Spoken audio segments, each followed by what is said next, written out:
जय हिंद बच्चों। तो बच्चों आज हम मेट्रो रेल के बारे में बात करेंगे। मेट्रो रेल एक आरामदायक सफ़र और मेट्रो रेल ने दिल्ली की भागती दौड़ती ज़िंदगी को थाम लिया है। बसों की कतारें हों या कार स्कूटर की रफ्तार, इन सभी को मेट्रो रेल ने आराम पहुंचाया है। आधुनिकता की पहचान कराने वाली मेट्रो रेल व्यक्ति को पलक झपकते ही उसकी मंजिल पर पहुंचा देती है। लोगों को जून जुलाई की तपती गर्मी में राहत की सांस मेट्रो में आकर ही मिलती है। चिपचिपी गर्मी, लू के थपेड़ों से बचते बचाते व्यक्ति अपने स्थान पर हंसी खुशी पहुंच जाता है। और दिसंबर जनवरी की कड़कड़ाती ठंड में मेट्रो रेल और भी ज़्यादा आरामदायक लगती है। इस प्रकार मौसम की मार से बचता हुआ आदमी आराम से अपने स्थान पर पहुंच जाता है। तो सड़क की धूल, हॉर्न बजाती गाड़ियां, इन सब से बचते हुए व्यक्ति आराम से मेट्रो के सफ़र का मज़ा लेता है। सचमुच मेट्रो रेल ने शहर की भागती दौड़ती ज़िंदगी को आराम दिया है। तो आप जानते हो ये आराम हमें किसकी वजह से मिला है?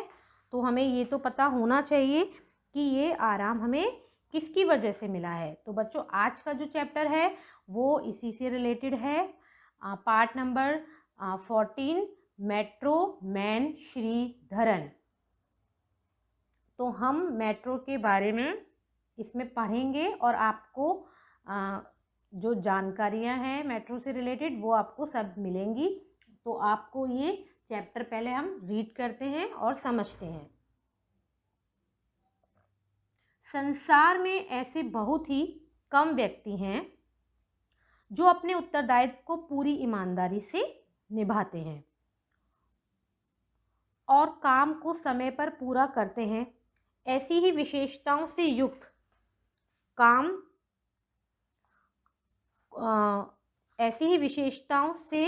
युक्त काम के धनी ई श्रीधरन एक ऐसे ही व्यक्ति हैं।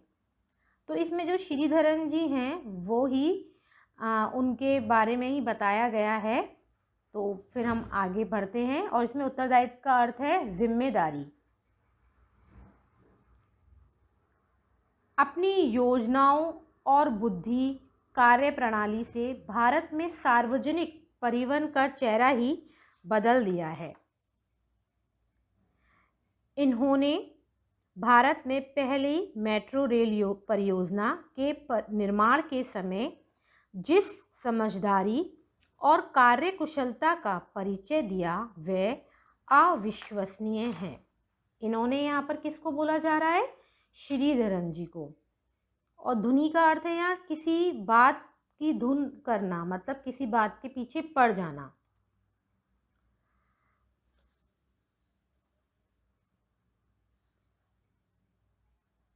श्रीधरन का जन्म केरल के पलक्कड़ जिले में 12 जून 1932 को हुआ था।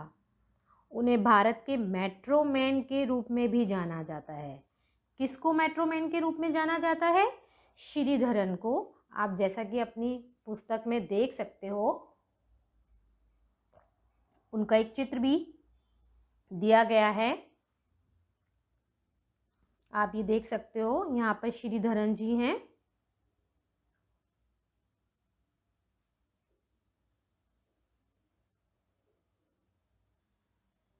तो श्रीधरन का जन्म कहाँ हुआ था? केरल के पलक्कड़ जिले में 12 जून 1932 को हुआ था। उन्हें भारत के मेट्रो मैन के रूप में भी जाना जाता है, जैसा कि आपने चित्र में देखा श्रीधरन जी को। श्रीधरन की प्रतिभा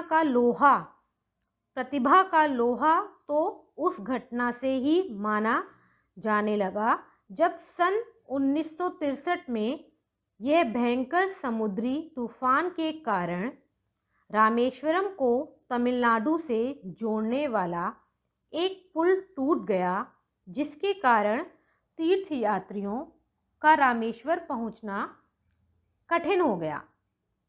तो ये उस दिन की बात है जब समुद्री तूफान आया हुआ था 1963 में। तो उस समुद्री तूफान के कारण रामेश्वरम को तमिलनाडु से जोड़ने वाला एक पुल था। रामेश्वरम जो कि है तमिलनाडु से जोड़ने वाला एक पुल है, तो वो पुल क्या है, टूट गया था और वहाँ पर काफ़ी सारे तीर्थयात्री थे। वहाँ पे काफ़ी सारे तीर्थयात्री थे जो रामेश्वरम के लिए आए हुए थे, तो उनका रामेश्वरम पहुँचना कठिन हो गया था। वो रामेश्वरम पहुँच नहीं पा रहे थे क्योंकि पुल टूट गया था। तो फिर उस टाइम क्या हुआ था, केंद्र सरकार ने रेलवे को पुल के पुनर्निर्माण मतलब दोबारा से बनाने के लिए 6 महीने का समय दिया। कितने महीने का समय दिया? 6 महीने का समय दिया केंद्र सरकार ने। तो रेलवे को अपनी युवा इंजीनियर श्रीधरन पर पूरा विश्वास था। इसमें जो ई का अर्थ था वो है इंजीनियर। तो रेलवे को अपने युवा इंजीनियर श्रीधरन पर पूरा विश्वास था। श्रीधरन की प्रतिभा को पहचानते हुए रेलवे ने यह अवधि 3 महीने की कर दी। मतलब ये था कि श्रीधरन जो थे बहुत ही प्रतिभाशाली थे, बहुत ही सत्यनिष्ठ थे, अपने कार्य में बहुत कुशल थे। तो उसी कार्य कुशलता के चलते हुए रेलवे ने क्या किया, रेलवे ने यह अवधि का अर्थ यहाँ पर है समय, 6 महीने से 3 महीने कर दी, क्योंकि वो बहुत ही कुशल थे कार्य में अपने। तो 3 महीने में पुल को दोबारा तैयार करना एक चुनौती भरा कार्य था उनके लिए। किसके लिए? श्रीधरन जी के लिए। पुल को 3 महीने में कार्य पूरा करना एक चुनौती थी उनके लिए। तो श्रीधरन ने यह कार्य मात्र 46 दिन में पूरा करके सभी को दांतों तले उंगली दबाने को मजबूर कर दिया। इस असंभव काम को संभव बनाने के लिए रेलवे ने श्रीधरन को विशेष पुरस्कार से सम्मानित भी किया। तो आपको मालूम है कि 3 महीने में कितने दिन होते हैं? 3 महीने में 90 डेज होते हैं। अगर 1 महीने में 30 डेज होते हैं तो 3 महीने में 90 डेज होंगे। लेकिन श्रीधरन जी ने इस कार्य को कितने डेज में कर लिया? 46 में, यानी कि 46 दिन में। 90 दिन का उनको समय दिया गया था, लेकिन उन्होंने उसको 46 यानी कि 46 दिन में ही कंप्लीट कर लिया। तो सभी को दांतों तले उंगली दबाने को मजबूर कर दिया। यहाँ पर दांतों तले उंगली दबाना एक मुहावरा है, तो उसका अर्थ यहाँ पर है हैरान रह जाना। उसका अर्थ यहाँ पर है हैरान रह जाना। एक और यहाँ पर मुहावरा आया था लोहा मनाना। लोहा मनाना का अर्थ होता है किसी की शक्ति स्वीकार करना। तो ऐसे ही फिर उन्होंने इस असंभव काम को संभव बनाने के लिए रेलवे ने श्रीधरन को क्या किया? एक विशेष पुरस्कार से भी सम्मानित किया। तो हम जब कोई अच्छा कार्य करते हैं तो हमें कुछ ना कुछ मिलता है। ऐसे ही रेलवे ने श्रीधरन को एक विशेष पुरस्कार से सम्मानित किया। इसके बाद भारत की पहली मेट्रो रेल सेवा की अहम जिम्मेदारी श्रीधरन को सौंपी गई। तो जो उन्होंने जो कार्य किया था तो उसकी जो अहम जिम्मेदारी थी वो श्रीधरन को सौंपी गई। इस परियोजना में श्रीधरन को योजना बनाने से लेकर उसे डिज़ाइन करना तथा उसे कार्यरूप देना था।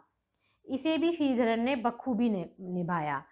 मतलब उन्होंने जो पुल वाला काम था वो उन्होंने जो कार्य उनको दिया गया था उन्होंने वो कार्य भली भांति अच्छे से कर लिया था 46 दिनों में। उसके बाद उनको एक कार्य दिया गया, वो था भारत की पहली मेट्रो रेल सेवा। ये चैप्टर इसी से रिलेटेड है। भारत की पहली मेट्रो रेल सेवा की अहम जिम्मेदारी, उसकी जो जिम्मेदारी है वो श्रीधरन को सौंपी गई। क्यों सौंपी गई? क्योंकि वो बहुत ही प्रतिभाशाली व्यक्ति थे। इस परियोजना में, परियोजना का अर्थ क्या है? निर्माण की विशिष्ट योजना। मतलब कोई भी कार्य करना, जैसे हम उसको प्रोजेक्ट बोलते हैं। तो इस परियोजना में श्रीधरन को योजना बनाने से लेकर उसे डिज़ाइन करना तथा उसे कार्य रूप देना था। मतलब उसको सारी काम करना था कि कैसे उसको तैयार करना है, कैसे उसको उसका कार्य आगे बढ़ाना है। तो इसे भी श्रीधरन ने बखूबी निभाया। बखूबी का अर्थ यहाँ पर है बहुत अच्छे से निभाया। कार्य रूप का अर्थ यहाँ पर दिया हुआ है कि कार्य को अच्छे से करना, है ना, कार्य को अच्छे से करना। जैसे हमारे स्कूल में कोई भी फंक्शन होता है, कुछ होता है, तो हम सबसे पहले क्या करते हैं, पहले हम कोई योजना बना लेते हैं। योजना बनाने के बाद हम उस पर वर्क करते हैं धीरे धीरे कि ये ऐसे होगा, ये इस डिपार्टमेंट से होगा, ये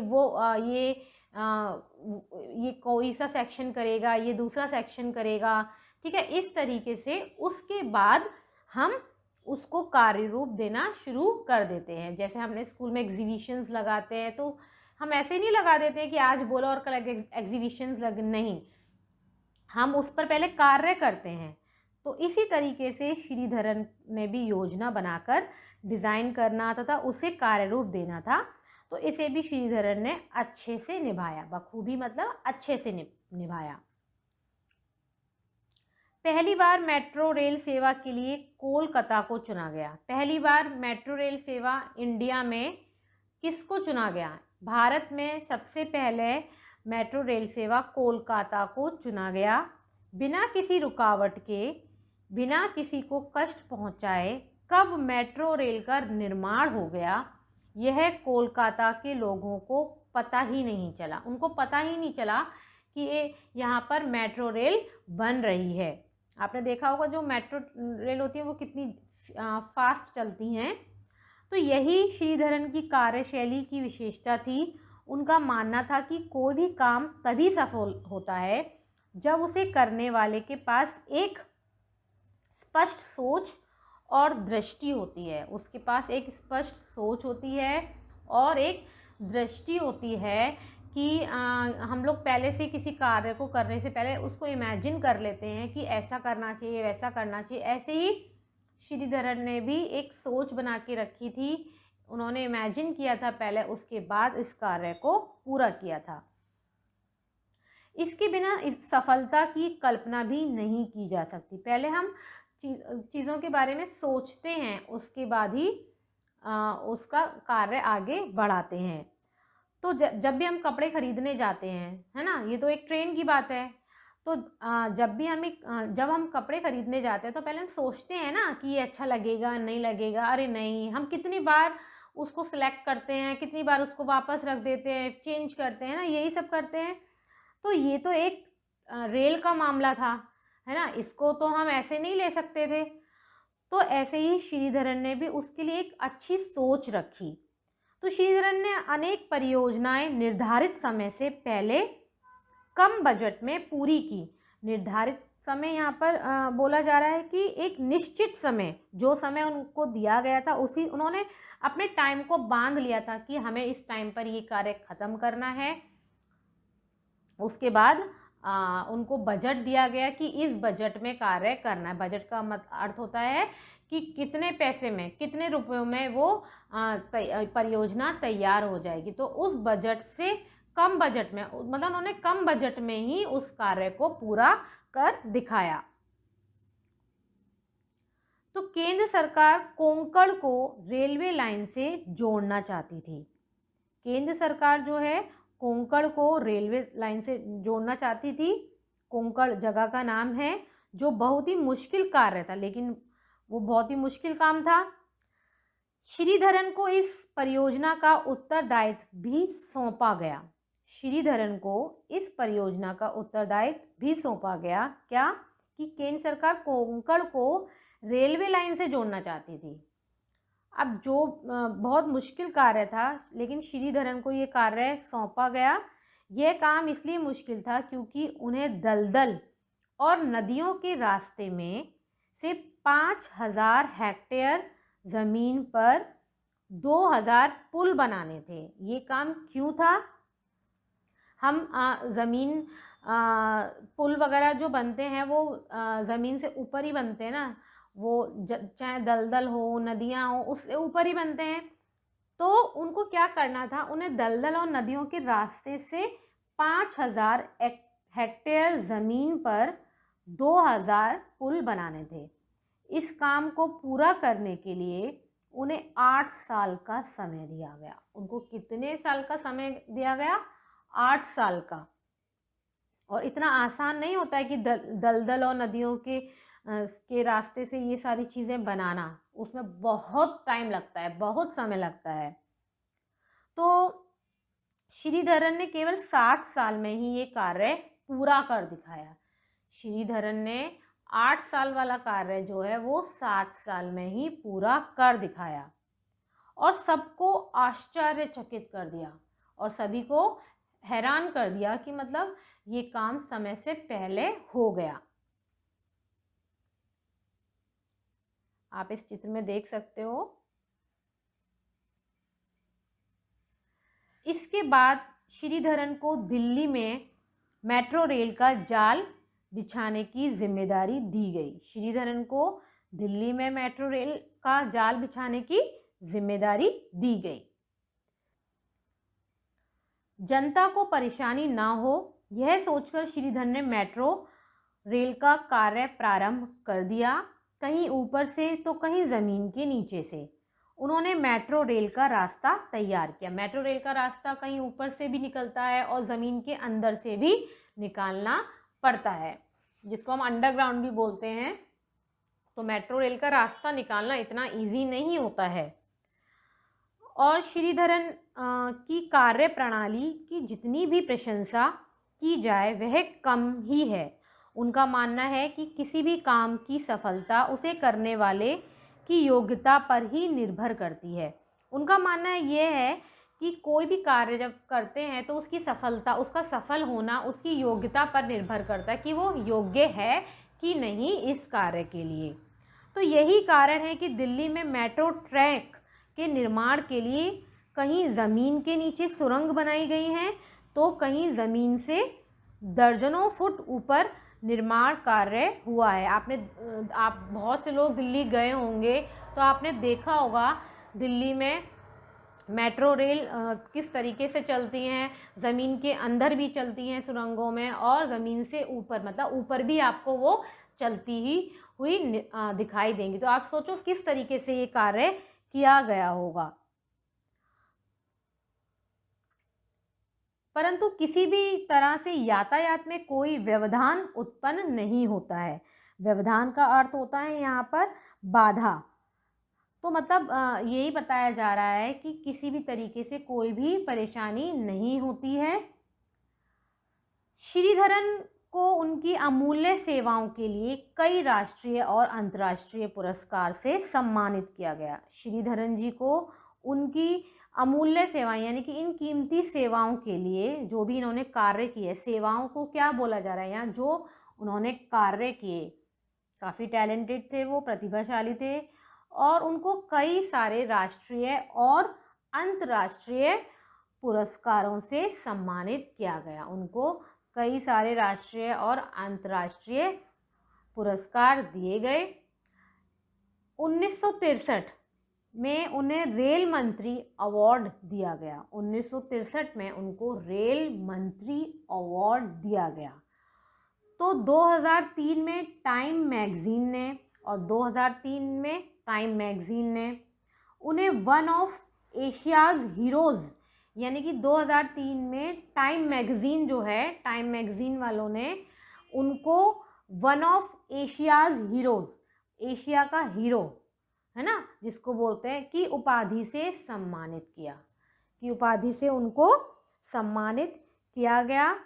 भारत सरकार ने सन 2001 में उन्हें जो भारत सरकार है उन्होंने 2001 में उन्हें पद्मश्री तथा 2008 में पद्म विभूषण से विभूषित किया और हमारी भारत सरकार ने उन्हें सन 2001 में पद्मश्री और पद्म भूषण से सम्मानित किया गया। मतलब आप सोचो कितने उनको पुरस्कार मिले। और पुरस्कार ऐसे ही नहीं मिलते हैं, पुरस्कार हमें कुछ अच्छा कार्य जब हम करते हैं तो उसके लिए ही हमें मिलता है। तो उसके लिए हमें कार्य करने होते हैं। सचमुच श्रीधरन के व्यक्तित्व से कुशल और समयबद्ध तरीके से काम करने की जो प्रेरणा मिलती है, मतलब श्रीधरन जी ने जो समयबद्ध का अर्थ यहाँ पर क्या है, जो टाइम पर उन्होंने कार्य किया ना सही तरीके से, तो उसकी प्रेरणा मिलती है, यानी कि हमें उनसे कुछ सीखने को मिलता है। उन्होंने हर उस संगठन को कार्यकुशलता का दूसरा नाम दे दिया जो काम से जी चुराते थे। तो मतलब ये भी बताया कि जो लोग काम से जी चुराते हैं तो उन्होंने उस काम को कर दिखाया।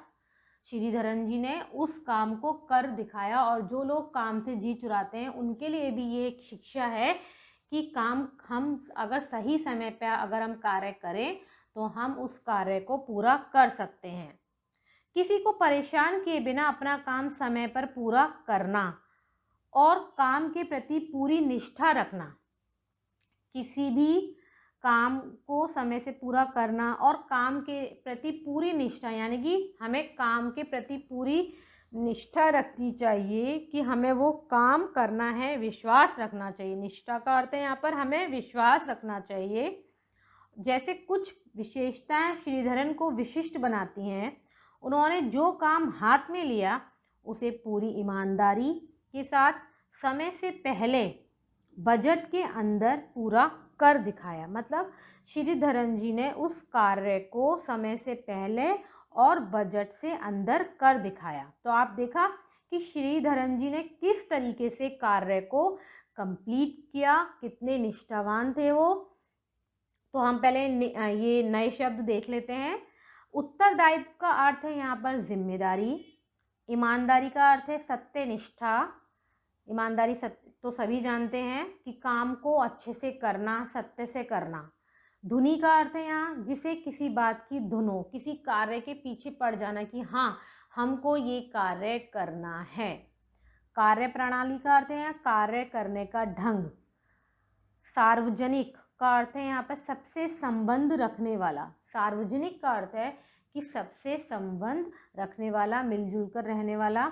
परिवहन का अर्थ है माल या यात्रियों को एक स्थान से दूसरे स्थान पर ले जाने का कार्य। परिवहन का अर्थ क्या होता है, एक यात्री को या वस्तु को, सामान को एक स्थान से दूसरे स्थान पर ले जाना। कुशलता का अर्थ यहाँ पर क्या है, कार्य की निपुणता, कि आप इस कार्य में निपुण हो। पुनर्निर्माण का अर्थ है फिर से बनाना। पुनर्निर्माण का अर्थ है फिर से बनाना, यानी कि वो पुल जब दोबारा बना था, पुनर्निर्माण वाला शब्द यूज हुआ था। परियोजना का अर्थ है निर्माण की विशिष्ट योजना, किसी कार्य को करने से पहले उसका एक ढांचा तैयार करना, उसको हम परियोजना बोलते हैं। कार्यशैली का अर्थ है काम करने की विधि। आश्चर्यचकित का अर्थ है हैरान होना, और व्यवधान का अर्थ है बाधा। समयबद्ध का अर्थ है यहाँ निर्धारित अवधि, यानी कि निर्धारित समय। और संगठन का अर्थ है संघ, ग्रुप। निष्ठा का अर्थ है विश्वास, और विशिष्ट का अर्थ है विशेष। तो इसके कुछ श्रुतलेख वाले इसमें जो मुहावरे आए हैं, लोहा मनाना और दांतों तले उंगली दबाना, किसी की शक्ति स्वीकार करना, लोहा मनाना का अर्थ है। और दांतों तले उंगली दबाना हैरान रह जाना। तो इसमें श्रुतलेख हैं कुछ। उत्तरदायित्व, ईमानदारी, सार्वजनिक, परिवहन, अविश्वसनीय, पुनः निर्माण, चुनौती, पुरस्कार, सम्मानित, परियोजना, बखूबी, कार्यशैली, आश्चर्यचकित, व्यवधान, समयबद्ध, संगठन, निष्ठा, विशिष्ट। तो आप सभी को ये चैप्टर अच्छे से समझ में आया होगा। तो आप सबको ये रीड करना है अच्छे से। धन्यवाद।